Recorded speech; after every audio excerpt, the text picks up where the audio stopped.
Baik, bismillahirrahmanirrahim. Assalamualaikum warahmatullahi wabarakatuh. Saya Dia Satria dari Data Visual Indonesia, Davis Indonesia. Menarik di era sekarang, di mana di era VUCA, VUCA, itu orang benar-benar terdrive untuk menggunakan data. Hal yang paling sederhana di era COVID-19, semua provinsi, kabupaten, kota mendeklar data tentang COVID. Nah, pertanyaannya adalah bagaimana membuat sebuah data itu cepat tersaji dan informatif. Itulah pentingnya sebuah data visualisasi. Data visualisasi dan data analitik merupakan part of data science, dan itu menjadi sebuah keniscayaan yang menjadi sangat penting di era sekarang. Nah, oleh karena itu saya pengen ngajak teman-teman juga untuk bagaimana memahami data dan juga bagaimana mengolah data ini menjadi lebih cepat, lebih efisien, dan lebih informatif. Nah, salah satu hal yang biasanya sangat membantu saya untuk membuat sebuah visualisasi adalah dengan Public Tableau. Ini adalah suatu software yang memang very limited. Ada beberapa features yang very limited, tetapi ini saya temukan sangat bermanfaat untuk membantu kita mengolah data dengan baik. Ada beberapa software atau platform lainnya seperti Data Studio Google, itu juga bisa digunakan, atau misalnya menggunakan Power BI atau Business Intelligence miliknya Microsoft. Tapi mungkin karena saya terbiasa menggunakan Public Tableau dan Tableau secara umum, mungkin saya akan lebih banyak share itu. Nah, hal yang paling mendasar misalnya kalau kita di kampus, di perguruan tinggi, mungkin setiap berkala kita juga diharuskan untuk membuat sebuah report. Apakah itu report dalam bentuk akreditasi atau report dalam bentuk apapun. Nah, permasalahannya adalah data source-nya itu sudah terlanjur unstructured, unformat, dengan masing-masing orang memiliki format sendiri, dan kemudian ketika dibutuhkan untuk analisis itu dibutuhkan waktu dan proses yang panjang. Dapat dilakukan atau bisa dilakukan, tapi waktunya tuh panjang banget, sehingga butuh banyak waktu yang harus di-devote untuk melakukan itu. Nah, sehingga pertanyaannya gimana caranya untuk mengefisienkan itu semua. Nah, sehingga ada beberapa hal yang harus kita pahami. Pertama, kita harus memahami formatting datanya harus pas. Kemudian bagaimana kita menganalisisnya dengan menggunakan Tableau secara visual, seperti itu. Nah, formatting data ada beberapa hal. Tentu saja kita harus memahami yang namanya data cleaning. Data cleaning ini ternyata menjadi sangat esensi. Bagaimana kita bekerja secara lebih efisien. Nah, kalau datanya itu belum cleaning, misalnya di dalam kolom itu adalah kolom umur, dan di umur itu ada tulisan 42 spasi tahun, atau 42 nggak pakai spasi tapi tahun, ada 42 THN, atau 42 aja. Itu contoh data yang belum di cleaning. Sehingga kalau kita punya data yang belum di cleaning, implikasinya adalah data ini nggak bisa dianalisis dengan sangat cepat. Kalau kita sudah menstructure, menformat itu di awal dengan sangat baik, maka proses analisisnya itu menjadi sangat cepat. Nah, di dalam format Tableau tentunya kita harus memahami bagaimana format yang sangat cepat, sangat tepat, sangat efisien, sangat mudah untuk bisa diolah secara cepat oleh Tableau. Dan kita bisa membuat dashboard. Nah, ini juga menjadi sebuah challenge gitu ya, karena ketika kita membuat sebuah dashboard untuk analisis, itu kita butuh waktu untuk berkomunikasi dengan seorang programmers, IT programmers, untuk mendesain sebuah dashboard. Tapi di era sekarang dengan bantuan platform-platform digital, kita bisa melakukan itu sendiri. Sehingga kita akan memotong banyak waktu, sehingga memudahkan secara visual atau analitik data yang kita butuhkan. Apalagi kalau kita sudah terbiasa menggunakan beberapa software statistik, itu akan sangat mudah banget untuk memahami calculated field atau sintak-sintak yang ada di dalam Tableau atau Data Studio atau Power BI. Sehingga itu akan mempermudah. Coba dibayangkan bagaimana kalau data kita itu data yang sifatnya online, kemudian kita bisa tarik secara langsung, kita sudah bikin dashboardnya, dan once kita update, dia akan berubah dashboardnya. Nah, inilah yang menjadi sebuah solusi bahwa Anda bisa mengupdate visual, data, report, grafik, atau apapun itu dalam waktu yang sangat singkat.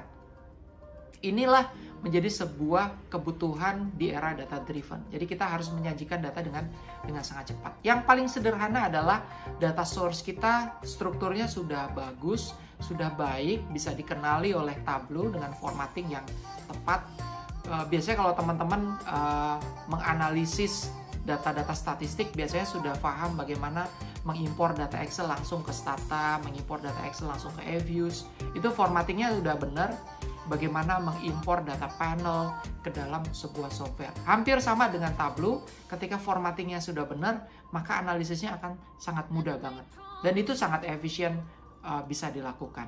Nah, sebagai contoh misalnya kalau kita bekerja di Google Sheet, Google Sheet-nya formattingnya sudah benar, structure-nya sudah benar, jadi udah structured, udah formatnya udah bagus, itu kita tarik langsung ke Tableau, kita desain dashboard-nya, maka once data di Google Sheet ini kita berubah, maka data yang lainnya pun juga berubah. Nah, ketika saya belajar sebuah data studio atau belajar dari Tableau, ini pengalaman saya ketika saya bekerja sama dengan kasir, salah satu point of sale transaksi keuangan. Nah, ini menjadi sangat menarik. Waktu itu saya dikenalkan sebuah dashboard Data Studio untuk memahami point of sale kondisi di Jawa Timur. Apa sektor yang naik, apa sektor yang turun, dan lain-lain. Dan pada saat itu mereka mengirimkan Data Studio dashboard tentang bagaimana kondisi merchant secara general.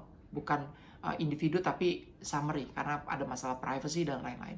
Nah, ini menjadi sangat penting buat saya untuk belajar, oh berarti data itu bisa real time, data itu bisa berasal dari multiple sources yang itu bisa diolah dan langsung keluar dashboardnya. Dari situ saya coba mengulik-ulik pengalaman lama saya ketika belajar Tableau. Jadi saya menemukan case-nya, oh ini adalah solusi, dan saya menarik ketika dulu 3-4 tahun lalu saya belajar tentang Tableau. Sehingga ketika saya download public Tableau dan kemudian menginstal yang license Tableau, saya pikir ini merupakan solusi di era yang VUCA ini, vulnerable, uncertainty, dan lain-lain, complexity. Nah, oleh karena itu saya pengen ngajak teman-teman untuk belajar. Kebetulan di YouTube channel saya juga ada beberapa tutorial yang teman-teman bisa pelajarin gimana caranya membuat dashboard. Apapun pekerjaan kita pasti butuh data. Apakah kita accountant, apakah kita itu adalah financial planners, apakah itu kita analis di macroeconomics, atau kita punya perusahaan di banyak cabang dan kita pengen sebuah real time information yang sangat cepat dan tepat. Dan kita akan memotong jalur rantai bahwa kita sebagai seorang analis bisa melakukan itu secara mandiri. Kita bisa membuat dashboard, kita bisa mendesain, kita bisa tahu bagaimana multiple sources-nya, kita melakukan cleaning data, mengolahnya, dan kemudian juga mengembangkan menjadi sebuah dashboard.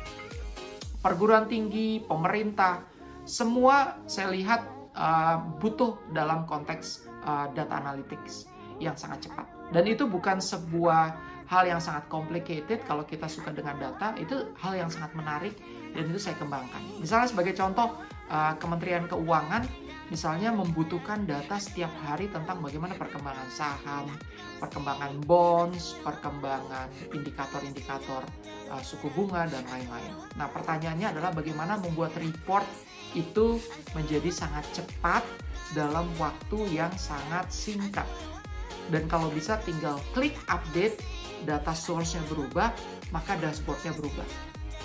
Kedua, misalnya kalau kita punya kantor-kantor cabang, perbankan, atau toko, misalnya kita pengen tahu secara cepat hari ini barang yang laku apa, atau misalnya kita dapat real times, misalnya kita adalah seorang dewan komisaris di beberapa perusahaan holding, misalnya kayak gitu, kita pengen tahu setiap hari bagaimana perkembangan cash flow-nya, produk apa yang laku, dan lain-lain. Dan itu harus cepat bisa dilakukan, maka solusinya adalah si dewan komisaris ini harus dikembangkan sebuah dashboard, dan itu harus dikembangkan yang sangat fleksibel terhadap kebutuhan mereka. Kita potong sesuatu yang tidak efisien untuk bisa mengolah ini, tapi dengan kita sendiri mengolah itu, kita bisa melakukannya.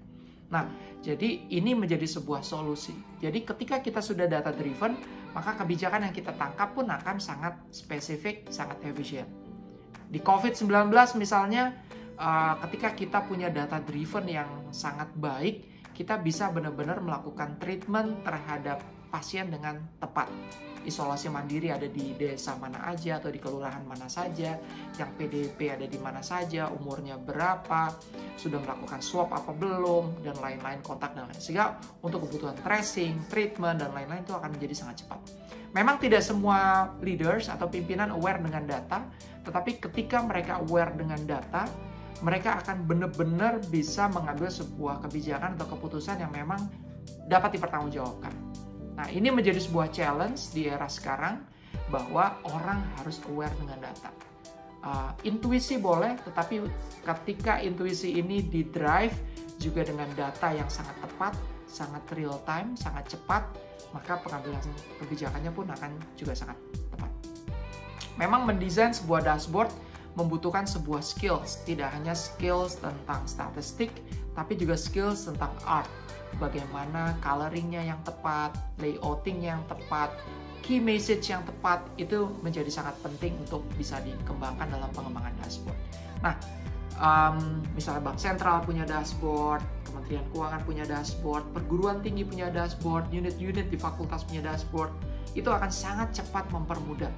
Dan itu bisa dilakukan untuk orang yang mungkin sangat minim sekali edukasinya tentang IT.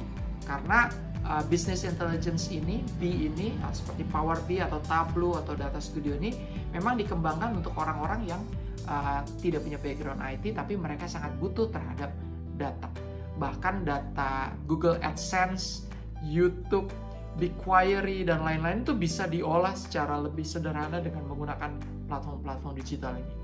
Jadi, kenapa kita tidak data driven? Ya, ini udah eranya sudah berubah, makanya dorong diri kita untuk lebih relevan, lebih paham dengan data yang terjadi saat ini. Sukses selalu untuk teman-teman. Terima kasih. Assalamualaikum warahmatullahi wabarakatuh.